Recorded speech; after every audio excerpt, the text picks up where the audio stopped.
दिल्ली चुनाव के नतीजे 8 फरवरी को सामने आएंगे, लेकिन इससे पहले एग्जिट पोल्स के आंकड़े सामने आ गए हैं। वोटिंग के दिन शाम को आए 9 एग्जिट पोल्स में से 8 में बीजेपी की सरकार बनती हुई दिख रही थी, तो वहीं एक में आम आदमी पार्टी की सरकार बन रही थी। अब गुरुवार को 3 और एग्जिट पोल्स आए हैं, जिनमें से 2 में बीजेपी और एक में आम आदमी पार्टी की सरकार बनती हुई नजर आ रही है। यानी कुल दिल्ली चुनाव पर अब तक 12 एग्जिट पोल आए हैं, जिनमें से 10 एग्जिट पोल्स बीजेपी को और 2 एग्जिट पोल्स आम आदमी पार्टी को दिल्ली में सरकार बनवाते हुए दिख रही हैं। इन एग्जिट पोल्स की सबसे बड़ी बात यह है कि बीजेपी 27 साल बाद दिल्ली में वापसी कर सकती है। दूसरी बड़ी बात, बीजेपी अब तक का सर्वश्रेष्ठ प्रदर्शन दिल्ली में कर सकती है। 1993 में बीजेपी ने 49 सीट जीती थी, लेकिन एग्जिट पोल्स कहते हैं कि अब की बार 51 सीट तक बीजेपी जीत सकती है। तीसरी बड़ी बात यह है कि बड़े उम्मीदवारों की विधानसभा सीट पर उलटफेर का दावा एग्जिट पोल में दिखाया गया है। चौथी बड़ी बात, आम आदमी पार्टी के वोट शेयर में बड़ी गिरावट देखने को मिल सकती है। 10% तक वोट घट सकता है।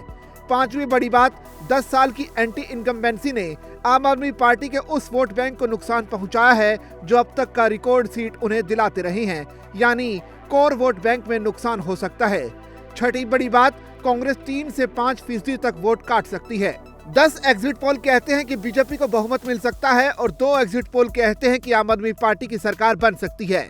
ऐसे में सवाल यह है कि क्या एग्जिट पोल्स के मुताबिक दिल्ली में 27 साल बाद बीजेपी की सरकार बन सकती है? क्या एग्जिट पोल्स के मुताबिक दिल्ली में आम आदमी पार्टी से दोगुनी से ज्यादा सीट अब की बार बीजेपी ला सकती है?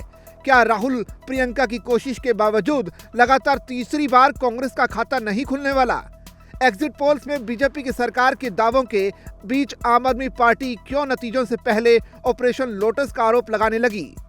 अलग अलग एजेंसियों के एग्जिट पोल्स के दावे 8 फरवरी को सही साबित हुए तो दिल्ली में मोदी राज में वो होगा जो 27 साल में नहीं हो पाया। लेकिन एग्जिट पोल्स में बीजेपी की बनती सरकार और आम आदमी पार्टी की होती हार के दावों के बीच दोनों खेमे नतीजों से पहले खुद को पूरी तरह से आत्मविश्वास से लबरेज दिखाने में जुटे हैं। दिल्ली में बीजेपी के सभी 7 सांसदों और ज्यादातर कैंडिडेट के साथ बैठक हुई। बैठक में दिल्ली बीजेपी प्रमुख वीरेंद्र सचदेवा और बीजेपी प्रभारी बैजयंत पांडा मौजूद रहे। ये दिखाने की कोशिश की गई कि ये जीत का विश्वास है। आगे की रणनीति पर बैठक हो रही है। दूसरी तरफ अरविंद केजरीवाल वोटिंग के अगले दिन एक रेस्टोरेंट में परिवार के साथ लंच करने गए थे।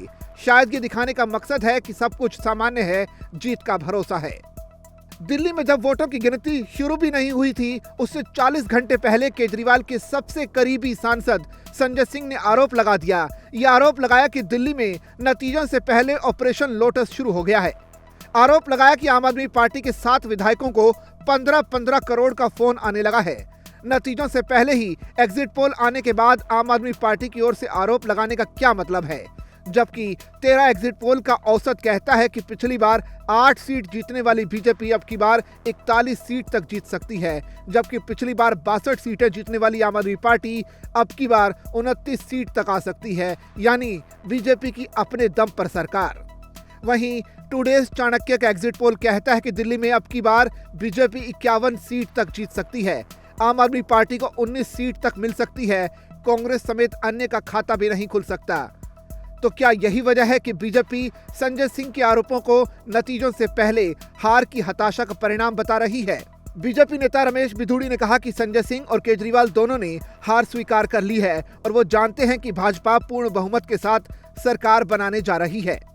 वहीं अरविंद केजरीवाल ने एग्जिट पोल पर सवाल उठाते हुए कहा कि कुछ एजेंसी दिखा रही हैं कि गाली गलौज पार्टी की 55 से ज्यादा सीट आ रही हैं। केजरीवाल ने दावा किया कि 2 घंटे में उनके 16 उम्मीदवारों के पास फोन आ गए हैं और पार्टी छोड़कर आने पर मंत्री बनाने के लिए 15-15 करोड़ रुपए के ऑफर का दावा किया। केजरीवाल ने एक्स पर लिखा कि अगर उनकी पार्टी की 55 से ज्यादा सीटें आ रही हैं तो हमारे उम्मीदवारों को फोन करने की क्या जरूरत है? केजरीवाल आरोप लगाते हैं कि एग्जिट पोल के सर्वे फर्जी हैं और उनके सहारे माहौल बनाकर के उम्मीदवारों को तोड़ा जा रहा है। एग्जिट पोल सही हुए तो क्या पीएम मोदी अपने राज में बीजेपी को एक बार फिर उस चुनौती के आगे जीत दिला देंगे जहां कमल खिलाना कठिन माना जाता रहा? इतिहास पर नजर डालें तो असम, अरुणाचल प्रदेश, त्रिपुरा, ओडिशा उदाहरण हैं इस बात का कि जहां लंबे समय तक बीजेपी नहीं जीत पाई है, वहां बीजेपी को जीत नरेंद्र मोदी के नाम पर मिली। क्या वही अब दिल्ली में होने जा रहा है? क्योंकि एग्जिट पोल की माने तो हर फैक्टर में बीजेपी को ज्यादा वोट मिल सकता है।